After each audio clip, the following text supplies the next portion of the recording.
primeiro slide, nós temos, então, a tendência global e o impacto da transformação digital no mundo e no Brasil. Então, como nós temos visto, o impacto ao mesmo tempo, na sociedade, nas pessoas, portanto, no negócio e no governo. E no Brasil não tem sido diferente. Nos últimos anos, o governo brasileiro tem se esforçado para torná-lo também um governo digital e tivemos recentemente prova disso. Paralelamente a essa transformação digital, nós temos tido o uso cada vez mais amplo da inteligência artificial e as comunicações passam por um uso muito abrangente, muito intenso, e o 5G seguramente dará a velocidade muito maior e um empurrão muito maior nesse processo de transformação digital, que já vem de um bom tempo e está sendo muito intensificado, ampliado agora com a pandemia que estamos vivendo. Vamos, Francisco, adiante. Essa visão, então, da transformação digital no Brasil, a gente volta em 2015, através do movimento Brasil Competitivo, e de lá para cá tivemos ações que passaram pelo poder público, chegando na edição do decreto 939 em 2018, e ultimamente vamos falar na sequência da coalizão ABC Digital, que é o braço da implementação da digital, da estratégia brasileira aqui no ABC. Vamos seguir? Bom, então, da estratégia brasileira para a transformação digital, nós temos estruturado os quatro eixos de transformação digital, que são a economia baseada em dados, o mundo de dispositivos conectados, os novos modelos de negócio e a cidadania e governo digital. E dos eixos habilitadores, os 5 eixos de infraestrutura e acesso às tecnologia da informação e comunicações, pesquisa, desenvolvimento e inovação, a confiança no ambiente digital, isso é muito importante, educação e capacitação profissional, que temos trabalhado mais acentuadamente, isso vamos falar também na sequência através da própria pesquisa que fizemos e temos o resultado parcial dela, e também a dimensão internacional. E tudo isso em 100 ações estratégicas, e algumas delas, as que estamos trabalhando, temos comentado em edições anteriores, nesses webinars. Inicialmente, tratávamos mais como o webinar, o RH 5.0, tendo a participação de profissionais de RH, gestores de RH, exercendo um papel aí fundamental de transformadores, de protagonistas para essa transformação digital, e, portanto, para alcançarmos com isso a pessoa 5.0. A evolução da transformação digital passa por esse processo de novo comportamento, novas visões e hábitos mesmo, dentro desse conceito aí de um novo mindset para as pessoas em geral. Com isso, a Edital tem o potencial de gerar até 115 bilhões de dólares adicionais ao PIB do Brasil até 2023, e a parte que cabe ao ABC, ao Estado de São Paulo e ao ABC, é bastante significativo. No Estado de São Paulo, em torno de 25% disso, e aqui no ABC espera-se de aproximadamente 1,5 bilhão de dólares a ser gerados até 2023, com esse processo de transformação digital em curso. Bem, para tudo isso, para construirmos uma economia 5.0, o que teremos, o que precisamos, do que dependemos? Dessa aplicação das tecnologias para melhorar, então, radicalmente a performance e o alcance das organizações. E o primeiro bloco aí é transformar a experiência do cliente, e consiste em melhorar o conhecimento da jornada do cliente, ampliar as vendas e melhorar os resultados e interações com o cliente. Nesse melhorar o conhecimento da jornada do cliente, até um exemplo concreto, a gente está vivendo aí na prática, e hoje a gente tem um incremento nas compras através de e-commerce muito acentuadamente, mas o que nós temos visto é também um processo de pré-compra feito virtualmente, a compra propriamente dita presencialmente, e a pós-compra ele feito também virtualmente. Então, isso começa a acontecer na prática, e a gente tem até envolvido em alguns exemplos desse sentido.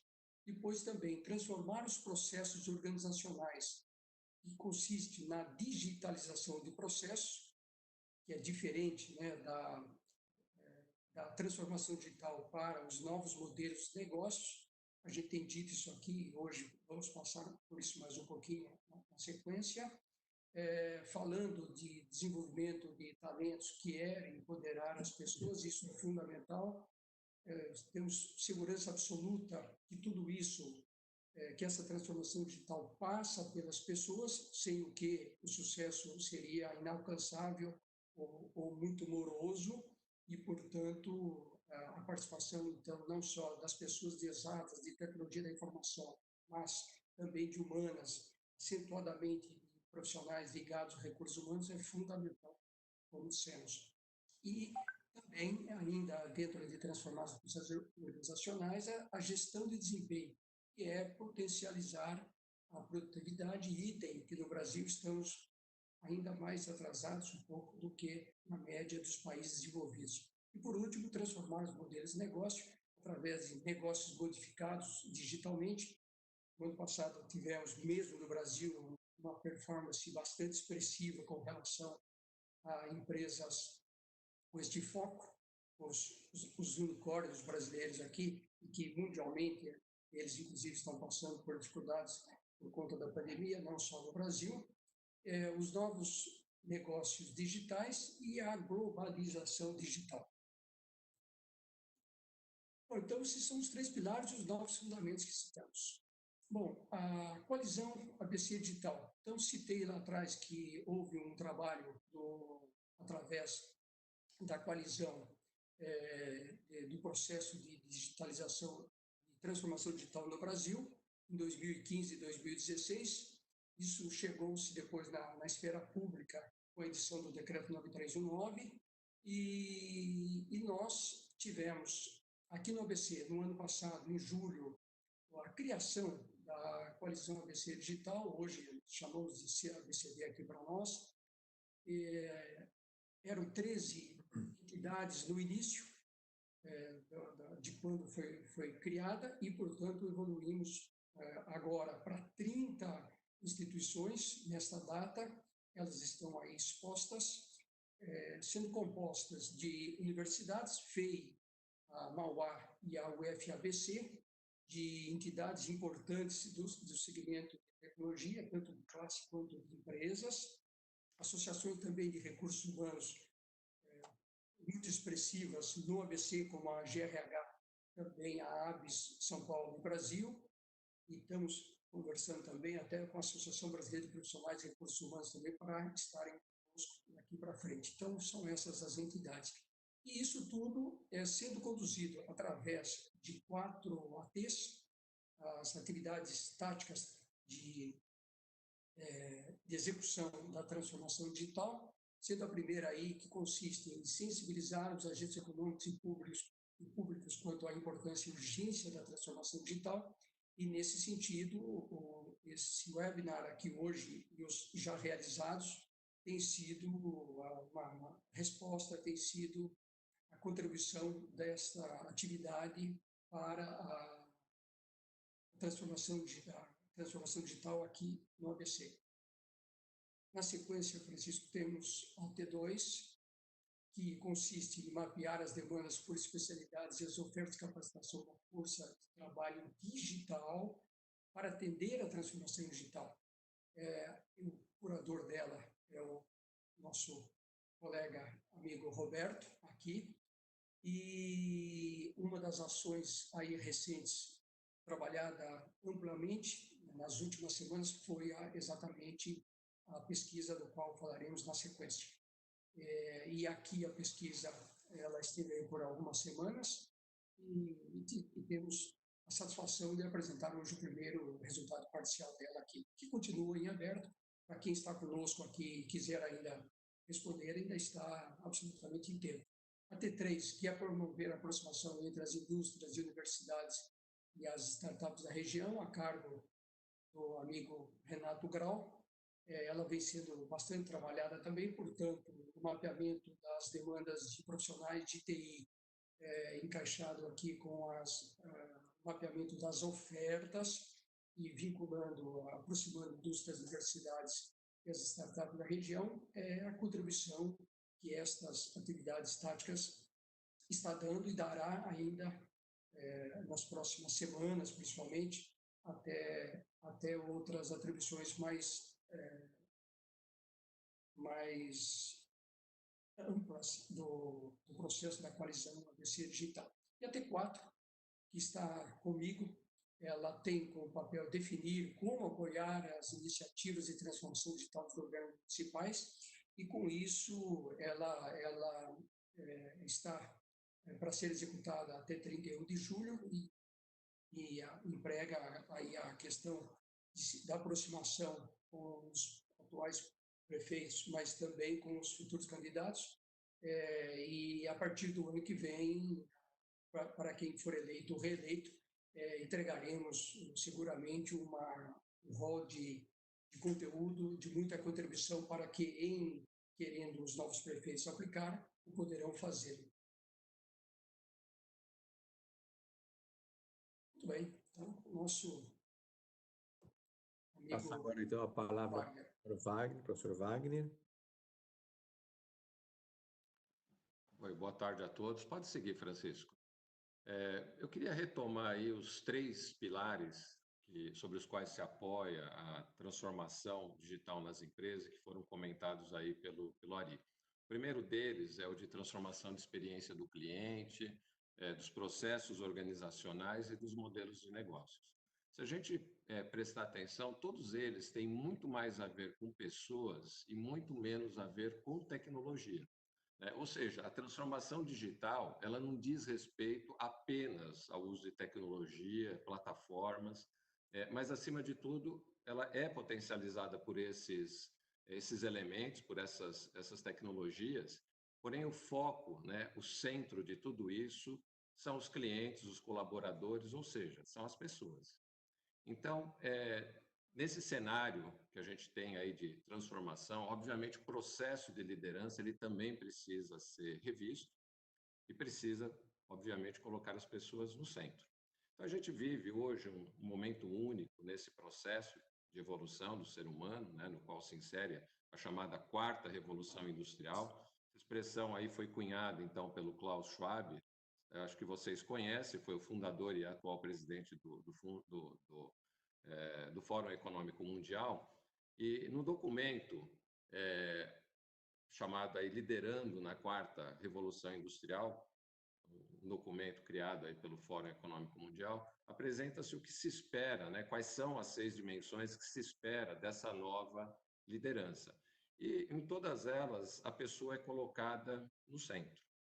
Então, não vou ter tempo aqui para discutir a respeito desses aspectos, mas é importante a gente olhar e entender que todo esse movimento ele precisa obrigatoriamente pensar e colocar as pessoas. Pode seguir aí, Francisco. A gente, obviamente, quando a gente fala em mudanças, a gente tem que entender que essas pessoas que vão estar aí, portanto, no centro desse processo de alteração, implica em mudança de mindset, implica em uma nova visão de mundo. As novas gerações, obviamente, elas já trazem muitos aspectos dessa nova visão de mundo. Eu vou falar muito brevemente aqui, eu não pretendo entrar na discussão sobre esse assunto. mesmo porque é difícil a gente ficar rotulando gerações, mas eu acho que é interessante chamar a atenção de alguns aspectos aqui. A gente sabe que, se a gente olhar a nomenclatura que foi utilizada aí, tem sido utilizada pelos Estados Unidos, hoje a gente tem falado muito a respeito da tal da geração Z, ou iGen, ou os nativos digitais. Se considera aquele grupo composto por pessoas nascidas entre o final dos anos 90 até cerca dos anos 2010. O que tem de importante nessa estrutura é que as pessoas elas são fruto muito forte do contexto. O comportamento delas depende muito do contexto em que elas foram criadas. Só para dar um exemplo, a geração Z ela foi criada no contexto das redes sociais. Elas cresceram num mundo dominado pelo digital. E, portanto, o comportamento deles enquanto pessoas, enquanto consumidores, enquanto profissionais, com certeza ele vai ser bastante distinto daquilo que ocorreu e que foi no passado. Tem aí uns resultados, depois a gente pode deixar disponível para vocês, um trabalho bem interessante da McKinsey, e eu queria chamar a atenção para um aspecto que está ali no finalzinho desse conjunto de gráficos e que mostra a respeito da mudança na forma de trabalhar dessa geração. A gente percebe que, embora a gente saiba que a gente vai ter mudanças aí na forma de trabalho, eles ainda consideram o trabalho formal como um aspecto muito importante da vida deles, né? No entanto, a gente sabe, por outro lado, que eles têm uma busca muito maior pela felicidade, inclusive no ambiente de trabalho. Claro, todos queremos ser felizes no ambiente de trabalho, porém, essa geração ela já vem com um mindset distinto. Ou seja, a gente já tem hoje um grupo entrando no mercado de trabalho com um perfil já distinto, um perfil diferente. Pode seguir aí, Francisco. E essas mudanças, elas acontecem não só nas pessoas, então a gente está tendo uma mudança gradual nesse perfil das pessoas, mas também em outros aspectos, como, por exemplo, os aspectos econômicos. Eu separei aí alguns exemplos de mudanças, e também vou ser bastante rápido. O primeiro deles é a gente olhar aí a participação no PIB das indústrias. Ele já chegou a representar 27% do PIB brasileiro em 86. Hoje ele representa pouco mais de 11%. Da mesma forma, se a gente prestar atenção aí para o PIB paulista, a gente vai perceber algumas coisas curiosas, né? Você vai ver cidades como Registro, São José do Rio Preto, Bauru, que acabaram tendo, nos últimos anos, um crescimento acumulado no PIB bastante interessante. São novos entrantes dentro dessa estrutura e que, portanto, vão alterando a forma com que toda a estrutura econômica também vai se alterando. Segue um pouco em frente aí, Francisco. Finalizando, eu queria colocar aqui a respeito dessas mudanças que a gente está tendo na região do Grande ABC. Então, o primeiro chart, a gente observa muito claramente aí um aumento do desemprego, uma coisa bastante preocupante, uma queda na produção de riquezas na região, e a gente também percebe, olhando aí do lado direito, uma mudança no perfil de participação do setor de serviços no PIB brasileiro. A gente já teve ele mais ou menos equilibrado com o setor industrial, e hoje o setor de serviços ele é praticamente o dobro do que o setor industrial. Isso tudo reforça o argumento de que tem ocorrido uma forte mutação na oferta de emprego, no mundo do trabalho e na forma com que as pessoas se relacionam com esse processo todo do novo ambiente, do novo mercado de trabalho. E a digitalização ela pode ser entendida como uma fonte de desafios, ela pode piorar esse desempenho regional, mas ela também pode ser entendida como uma oportunidade, se a gente souber aproveitá-la em nosso favor. Então, eu entendo que a ideia hoje, inclusive, é discutir um pouquinho a respeito e apresentar um pouco alguns desses resultados, que se a gente souber aproveitar melhor, entender melhor quais são os novos profissionais que são demandados e como prepará-los, isso com certeza vai impactar positivamente isso para a região. Eu deixo isso, então, para ser discutido aí pelos colegas. Obrigado. Voltamos então a palavra para o Ari. Bem, então, falava lá antes, pessoa 5.0, protagonista de seu desenvolvimento. Então, este processo todo, cujo propósito é sensibilizar e preparar as pessoas para atuarem como protagonistas nas diversas funções, seja recurso humano, tecnologia da informação, marketing, produção, seja ele quando no exercício de liderança ou sendo liderado. E hoje essa mutação, essa flexibilização tem sido cada vez mais presente e a gente entende que o momento mesmo que estamos vivendo novo leva a isso e, portanto, este processo de operacionalização da transformação digital, de mudança para esse novo mindset, vai levar seguramente a um novo processo de transformação digital. E, para isso, as profissões emergentes, que já vêm de algum tempo, e nós mesmos, na análise agora da pesquisa, usamos especialistas voltados com esse conhecimento, em cientistas de dados, em arquitetura. Então, são até mesmo analistas de redes, a gente acabou tendo alguma coisinha na divulgação da própria pesquisa, de redes sociais. Então, realmente, esse processo de pessoa 5.0 é muito presente. E aí, uma informação, num trabalho Fórum Econômico Mundial, mostrando que a capacitação de pessoas para essas novas profissões e atividades, ela é possível ser feita para quem não está totalmente preparado, em torno de 50% das pessoas podem ser recapacitadas em menos de 12 meses, que é um período relativamente curto.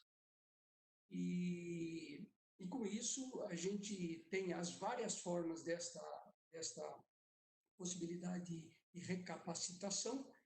Aí embaixo traz aí esses percentuais, e a gente até acredita que, em função do novo momento que estamos vivendo, esse trabalho no Fórum Econômico Mundial é recente, mas pode estar sofrendo até nesse momento algumas mudanças seguramente. Isso tudo considerando o quê? O que se precisa, né, como áreas de domínio para esta pessoa 5.0, conceitualmente como falamos, que incorpore o Agile Mindset ao dia a dia das organizações, que trabalhe, né, com a aplicação, a gestão de mudanças dentro desse conceito de velocidade exponencial que a gente tem visto cada vez mais presente. Tudo isso precisa ser alinhado às expectativas e minimização de conflitos, essa interação, essa sinergia no trabalho em grupo, de cooperativo, precisa ser cada vez mais presente. Aliás, essas lives que têm ocorrido até com CEOs, isso tem sido objeto de comentários. A operacionalização dos ajustes na cultura das organizações, ela tem a transformação, mas precisa fazer essas mudanças e conhecer esse seu novo perfil. Cada caso acaba sendo um caso, por mais que mudanças haja. Implantar também um ambiente favorável ao autodesenvolvimento, ou seja, a pessoa podendo aprender através dos diversos meios disponíveis, seja no trabalho, seja na escola, na universidade, e principalmente no trabalho, quando tem essas oportunidades de ser protagonista na transformação de processos e também de novos modelos de negócio. E, aliás, tem dado da pesquisa que surpreende a gente positivamente, isso será falado. E operacionalizar os contratos de encaminhamento social. Então, são essas as áreas de domínio que a pessoa 5.0 precisará. Ok? Francisco, por favor. Passar, então, a palavra agora para o Roberto e para a Ana Lídia, e vamos nos apresentar os primeiros resultados, né, da pesquisa, certo? Certo. Bom, boa tarde a todos. Vou começar primeiro falando um pouquinho o que era. Se puder voltar no slide anterior, obrigado, Francisco. O objetivo da AT2, que a gente chama de Tática 2, era mapear as demandas de profissionais e as ofertas de capacitação da força de trabalho, ou seja, entender o que as empresas estão precisando em termos de profissionais e conhecimento e conectá-las com as universidades e demais centros de formação, seja para influenciar os novos cursos ou mesmo para atender a demanda atual. E assim, a expectativa é que a gente mitigue o risco de falta de profissionais qualificados, que hoje já existe, com certeza, uma demanda maior do que oferta. Um dos nossos entregáveis é essa pesquisa, que a gente vai apresentar daqui a pouquinho. E, nesse momento, aproveito para convidar, reforçar o convite, que todos respondam ela até o dia 22. E ressalto que é a primeira edição e que, periodicamente, a gente pretende repetir essa pesquisa com o objetivo de monitorar a transformação digital em nossa região. Aliás, nós queremos que os resultados dela se tornem parte de um painel e de um observatório, onde a gente possa realmente entender como está caminhando a transformação digital na região do Grande ABC. A Ana Lídia, que é a líder dessa pesquisa, ela apresentará o resultado parcial, com cerca de 285 respostas, que representam 185 instituições. E reforço, contamos com a participação de vocês para enriquecer o nosso resultado e transformar a região, e principalmente capturar o poder de geração de riqueza que a transformação digital pode proporcionar para todo mundo aqui. Com você, Ana. Boa tarde a todos. Obrigada, Roberto. É um grande prazer, né, estarmos aqui hoje passando para vocês os resultados parciais ainda dessa pesquisa, que, como o Roberto comentou, ainda está em aberto, né, é possível responder lá até o dia 22, a próxima sexta-feira. Então, vamos lá. Esses são os resultados que nós tivemos da pesquisa, de quem respondeu até sexta-feira passada, dia 18, ok? Bom, traçando um perfil aqui de quem participou da pesquisa, em sua maioria eram as pessoas com cargo estratégico nas empresas, tá? Sócios, diretores, pessoas de nível gerencial, ou seja, pessoas que têm posições com capacidade para poder decidir sobre a transformação digital, sobre implantá-la ou não. Okay? Essas pessoas também, em sua maioria, eram da área administrativa ou de tecnologia da informação da empresa, quando, né, se tratavam de gerentes, coordenadores ou diretores de área. Francisco, por favor. Obrigada. Sobre o perfil das empresas, em sua maioria, as que responderam eram de médio porte, ok? E o seu ramo de atuação também em tecnologia da informação, tá? Muitos também do ramo educacional, saúde, e aí diversos outros aí participaram da nossa pesquisa.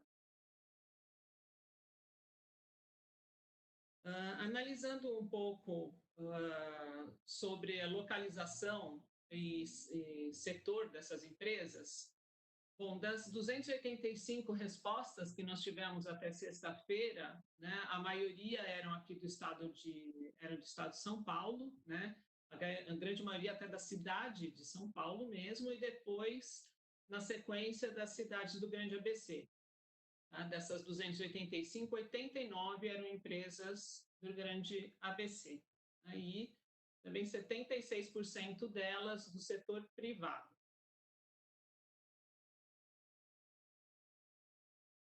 Depois nós começamos a avaliar qual o cenário atual de uso da transformação digital nessas empresas. Okay? Então, foi bem interessante perceber que, na maioria, 55% das empresas já pensa na transformação digital como uma forma de melhoria ou até de modificação do seu modelo de negócio. Tá? Ou alia essa melhoria e transformação do modelo de negócio a também atualizações de processos, digitalização de processos. Tá? 45% pensam na transformação digital somente como uma digitalização de processos, o que seria uma implantação de um ERP, por exemplo. Okay? e não trazendo realmente uma modificação para o seu negócio. E qual a contribuição que eles veem hoje, que eles já sentem hoje sobre a aplicação da transformação digital? A maioria deles pensa em aumento de eficácia operacional, que está muito relacionado à digitalização de processos ainda. Okay? Depois, em agilizar a entrega de produtos e serviços, responder rapidamente às mudanças do mercado, isso já está mais relacionado ao modelo de negócio, ao meu ver, melhorar a percepção da qualidade do cliente, relacionar a marca a produtos e serviços inovadores. Isso é mudança de negócio, melhorias de negócios, né? Já é a visão nova do que a transformação digital pode trazer para a empresa. Okay? Obrigada. Bom, e aqui no foco, né, o principal foco dessa pesquisa era levantar quais são os profissionais em falta para realizar, né, implantar essa transformação digital nas empresas. Então, a maior demanda hoje que as empresas têm são de cientistas de dados, engenheiros, analistas de dados, o que está diretamente relacionado a tecnologias da transformação digital, como a inteligência artificial, por exemplo. Né? Existem já ferramentas prontas no mercado para um início de uso da inteligência artificial, mas se a empresa tem a ideia de criar a sua própria metodologia ou sua própria ferramenta de inteligência artificial, ela tem que ter uma equipe, um profissional de data science, e isso está bem demonstrado aqui na nossa pesquisa como sendo o primeiro profissional demandado aí para a transformação digital. Na sequência, nós vemos a necessidade de desenvolvedores de softwares, programadores e arquitetos de soluções. E aí nós vemos que ainda esses profissionais ainda são mais, como posso dizer, mais do uso standard, vamos dizer assim, da tecnologia da informação, né? Não tão voltados à transformação digital ainda, mas depois vemos também necessidades de profissionais, né, de segurança de dados, né, o cybersecurity, que é de extrema importância aí para quem entra na era aí da transformação digital. Outro ponto importante que foi identificado na pesquisa sobre os profissionais demandados é que estes profissionais precisam ter um nível ali já de bastante experiência, né? 66%, 67% são profissionais plenos e sêniores que as empresas buscam. Então, imaginem como ainda é um pouco difícil no mercado você ter profissionais com tanta experiência, com cientistas de dados com esse nível de experiência. Né? Então, é uma demanda que ainda tem um gap aí desses profissionais no mercado. Francisco.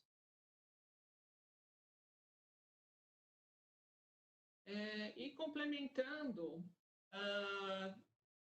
nós queríamos também saber como as empresas pretendem buscar esses profissionais no mercado. Então, 32% delas, praticamente, acredita que podem treinar um colaborador da própria organização. Depois, 21% selecionar um profissional através das plataformas digitais de bancos profissionais. E o que nos chamou mais atenção é que somente 11%, né, a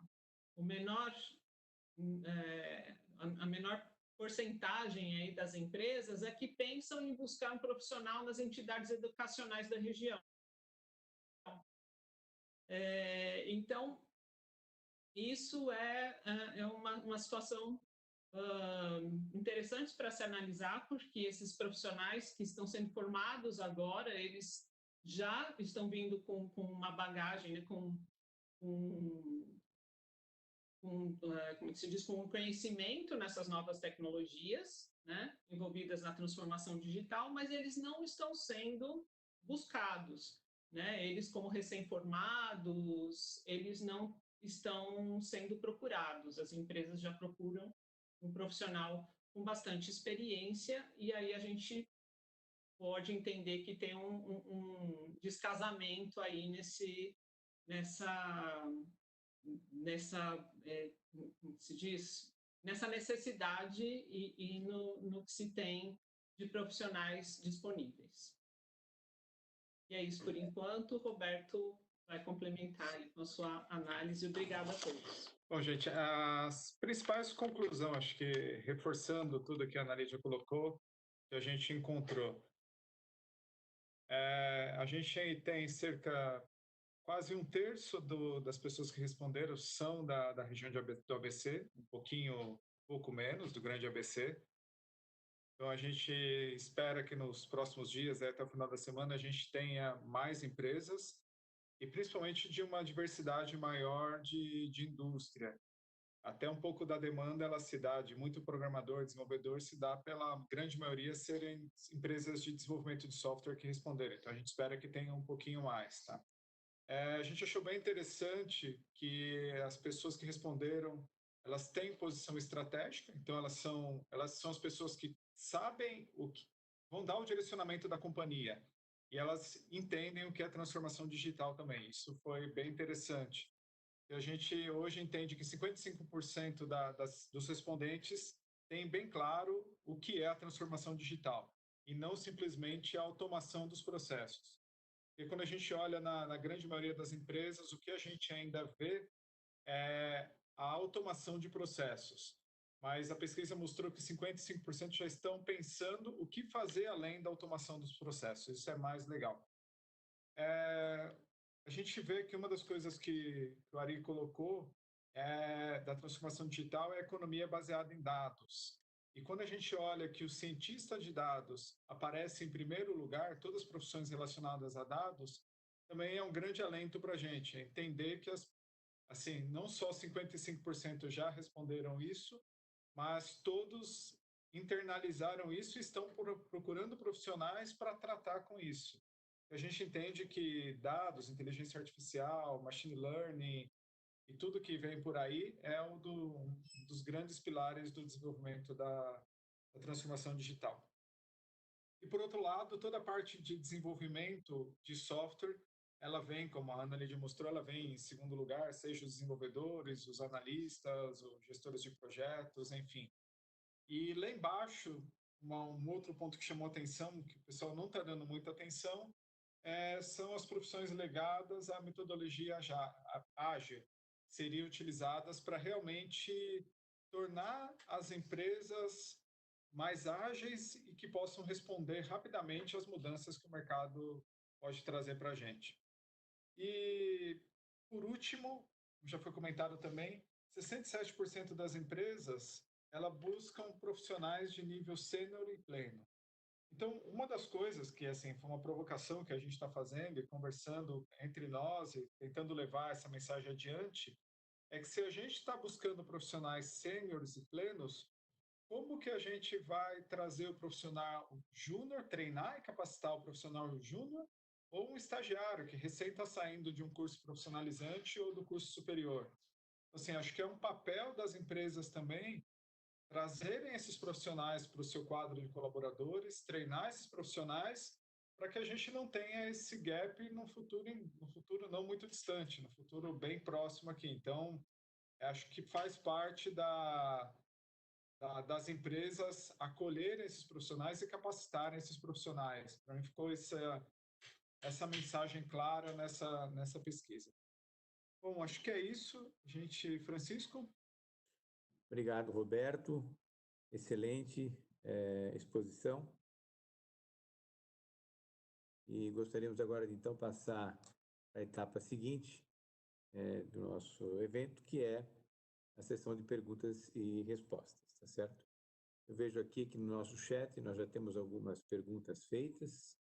O Roberto, ele reforçou o convite, né, para que todos vocês participem da sequência da pesquisa, né? Como já foi dito, ela vai até o dia 22 de agosto, perdão, dia 22 de maio, é a próxima sexta-feira.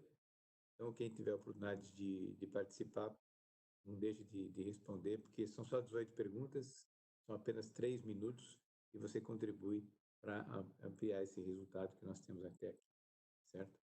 Bom, então a primeira pergunta vem lá do Vitor Hugo Neves, que pergunta que, em relação à rede 5G, quando é que ela começa a ser implementada no Brasil e se as empresas de telefonia brasileiras elas já estão homologadas, já estão homologando, né, essas tecnologias para uso dos seus clientes. Não sei se algum dos colegas quer fazer a resposta a essa pergunta. Francisco, acho que você talvez seja a pessoa mais habilitada, mesmo se os colegas assim entenderem também. O Roberto, se o Roberto quiser iniciar, eu complemento, Roberto. Ok. Bom, eu tenho acompanhado no Brasil, o que aconteceu foi basicamente até agora em Florianópolis, a gente teve um piloto da rede 5G, onde foram feitos alguns testes, e pelo que me consta, ainda o governo não licitou, se eu não me engano, isso eu não tenho certeza, a rede 5G. Então a gente precisa primeiro do governo disponibilizar isso para que as companhias possam operar. O que vale ressaltar aqui é que a rede 5G realmente ela é transformadora. Então, tenho observado em países como a China, a aplicação que tem sido feita da rede 5G é impressionante. Assim, as possibilidades elas são muito grandes, não é o objetivo, acho que, da discussão toda agora, mas as possibilidades de processamento, de velocidade de transferência de dados, seja na área de saúde, ainda agora que a gente está falando muito de telemedicina, telediagnóstico, isso vai abrir possibilidades enormes na área de saúde e em outras áreas de uma maneira geral. Perfeito, é isso mesmo. Inclusive, nós nem temos ideia, né, de quantas novas aplicações serão desenvolvidas, né, porque a tecnologia é muito nova, mas os carros autônomos, por exemplo, é uma das aplicações que vai depender muito, né, nas vias, né, que eles tenham essa transmissão com uma velocidade adequada, né? E as companhias telefônicas, algumas delas, elas já estão fazendo testes. Nós temos em outras cidades do Brasil alguns pilotos acontecendo, já com algumas antenas e uns exercícios sendo feitos para ver como é que ela vai estar operando nessas regiões, tá? A pergunta seguinte, ela vem lá do Pedro Martins, em que ele explica que, em função da Covid-19, né, vamos estar entrando para uma fase da economia em que toda a produção vai acabar acontecendo, o epicentro da produção vai acabar acontecendo a partir das residências das pessoas, né, até o que já é hoje possível com processos, como a gente está aqui hoje fazendo uma videoconferência, né? Mas daqui a pouquinho a impressora 3D, né, produzindo eventualmente, imprimindo em casa alguns objetos de utilização, né? Até roupas poderão ser impressas em casa, certo? E a questão também do aprendizado, que agora o aprendizado é para toda a vida. Ele veio para ficar, não tem a menor dúvida disso. Então, ela pergunta aqui em que medida que o estudo que nós fizemos reflete o uso da tecnologia neste novo modelo econômico, né, que a gente vai estar vivendo em função dessa mudança. Bom, vou falar aqui um pouquinho na minha leitura. Na minha leitura, a gente tentou capturar exatamente isso das empresas que responderam.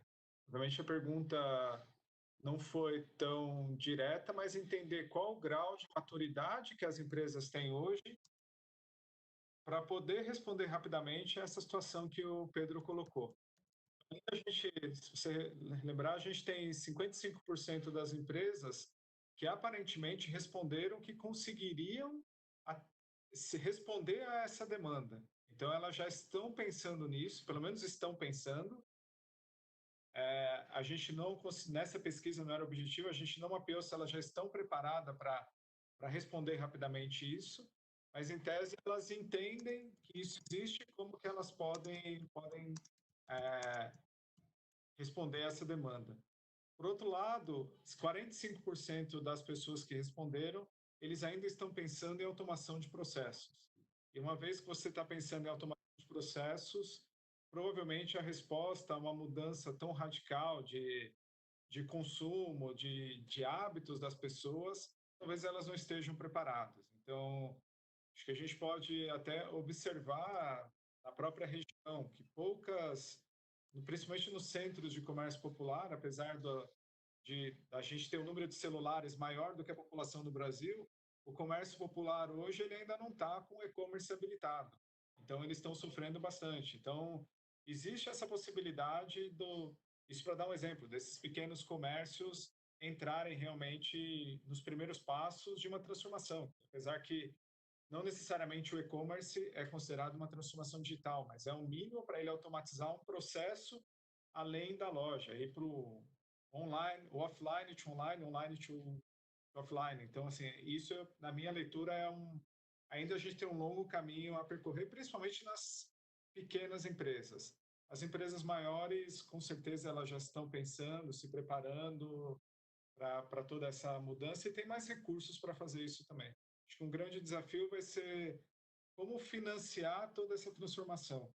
A gente tem ainda um desafio grande, principalmente no pequeno comércio, na pequena indústria, para adquirir essa tecnologia e implementar essa tecnologia.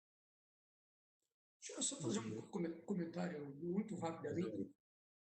Creio até que o que possa acontecer em função da realidade mundial que estamos vivendo é que se encurte ou se elimine parte do processo de transformação digital, de processos que estaria em curso ou viria para estar em curso, mas já direto para um novo modelo de negócio.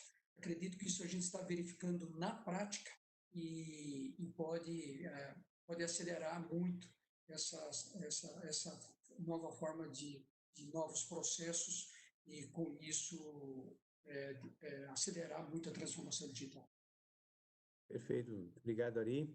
Temos aqui um complemento, o Renato Grau, que é um curador de uma das atividades, também curador regional da Coalizão ABC Digital, ressaltou aí, colocando no chat, e a informação mais atual é que o 5G deve desembarcar no país mais no final do ano, final do ano que vem, começo de 2022, muito embora os testes estejam sendo feitos já no Brasil, né?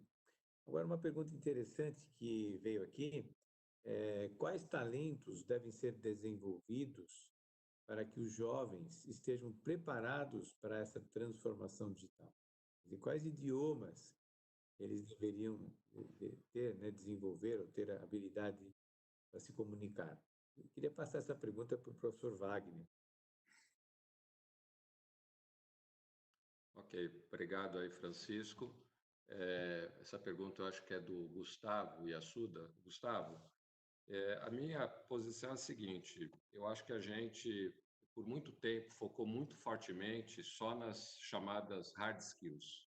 Eu entendo que todo esse processo que a gente está vivendo de digitalização tem levado à necessidade de complementar essas hard skills com as chamadas soft skills, né?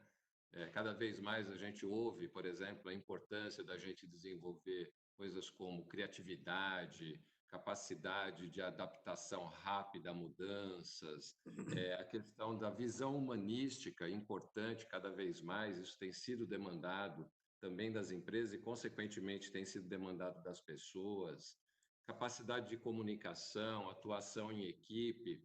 Agora, eu vou fazer aqui uma interpretação minha, né, e talvez eu esteja sendo equivocado, acho que precisa aprofundar, mas, por outro lado, se a gente olha, né, o que a gente viu, por exemplo, como resultado da própria pesquisa, as empresas olham e muitas vezes o que elas querem é um cara mais sênior, mais qualificado e provavelmente aquele que tem as hard skills talvez mais sedimentadas. Pode ser que a interpretação minha esteja equivocada, mas eu entendo que ter as soft skills, particularmente essa necessidade de adaptação muito rápida a mudanças, ela vai ser cada vez mais importante, cada vez mais fundamental, né? Criatividade, se vocês olharem, ela acaba se encaixando em vários daqueles aspectos importantes que foram colocados pelas empresas para a melhoria de seus negócios. Em termos de língua, eu vou ser muito tradicional aqui. Eu acho que inglês é base de tudo, por mais que a gente diga que é necessário, o pessoal brinca, olha, a gente vai ter que aprender mandarim, né? Porque a quantidade de chineses e de gente falando chinês tem crescido. Eu acho que inglês é base de tudo, então inglês é ainda uma língua universal. Eu acho que pela nossa posição aqui na América Latina, eu acho que também o espanhol ele acaba sendo uma língua que é fundamental. Então, se eu tivesse que indicar alguém, inglês tem que ser extremamente fluente, espanhol fluente. Se você puder ainda agregar mais alguma coisa em cima, eu acho que é bom. Saber um pouco, talvez, de uma língua latina, um italiano, ou saber um pouquinho de um alemão, que é um pouco mais complexo, ou um francês. Mas, na minha concepção, inglês e espanhol é a base de tudo, tá bom? Bom, professor Wagner, e temos aqui mais uma questão do Vitor, em que ele pergunta em relação à empregabilidade das pessoas especializadas nas metodologias ágeis. Se as empresas, em geral, vão preferir criar e implementar uma área de projetos para aplicar essas metodologias na própria empresa, ou vão preferir contratar isso do mercado, através de uma consultoria. Eu não sei quem gostaria de responder essa pergunta, eu deixo aberto. Eu tenho alguma colocação a fazer depois. Francisco? Sim, Eu poderia responder essa pergunta.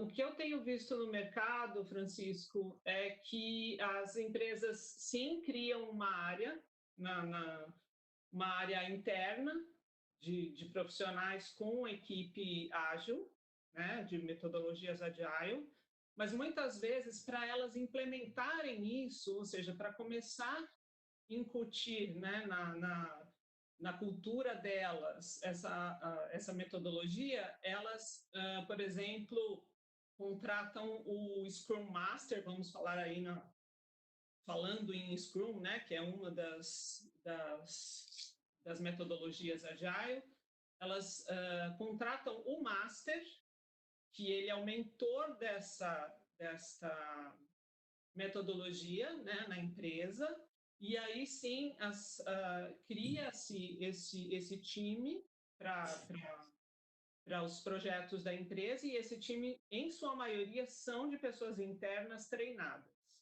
Mas muitas vezes traz-se um mentor externo para a empresa. E isso pode ser temporário ou não, mas cria-se um time interno para depois conseguir tocar com essa cultura agile os novos projetos. Nós, o ano passado, realizamos 3 laboratórios Agile. O Pedro Martins, que está aqui participando do evento, ele foi quem conduziu esses 3 Agile Labs. Foram realizados, foram 2 dias, 16 horas de trabalho, né? As equipes eram formadas por profissionais de RH, TI, de negócios, todas as áreas misturadas, quer dizer, participando do trabalho. Nesses 3 Agile Tech Labs, nós desenvolvemos, desenhamos, né, um novo processo de gestão de performance na organização, gestão de desempenho, redesenhamos o processo, e no final desses 2 dias, até um protótipo, ainda que desenhado, de como que seria o aplicativo que estaria sendo utilizado, né, para colher de forma permanente o feedback ao longo do trabalho, ao fim de uma tarefa, ao fim de um projeto. Se chegava, ou seja, usando o Design Thinking, usando o Scrum, usando os conceitos de sprints, né? Isso tudo foi muito interessante. Foi uma experiência fantástica que nós realizamos, então, o ano passado. Deve se repetir aí para frente, né?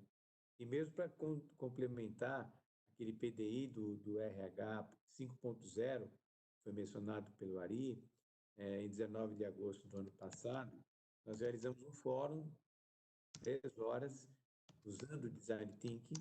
Nós tínhamos lá as dores, os ganhos, e também desenhamos nesse período quais as ações deveriam ser desenvolvidas e quem poderia oferecer essas ações de desenvolvimento no mercado para atender aquelas 6 áreas novas áreas de domínio, né? Como o Ari falou. Então, também é uma experiência muito interessante. Bom, gente, nós estamos aqui às 16h59. Eu queria passar a palavra. Deixa eu ver se tem mais uma pergunta que daria para a gente responder. Deixa eu ver aqui. Temos mais alguns minutinhos. Vamos passar por essa pergunta aqui. Pergunta do... Aqui, não tenho aqui. Assim, pergunta do André Ortega. Pergunta do André Ortega. Virou aqui. Espera só um pouquinho.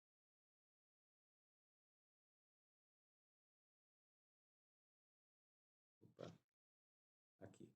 Sou aluno da instituição FEI e venho perguntar a respeito do desenvolvimento da digitalização da educação.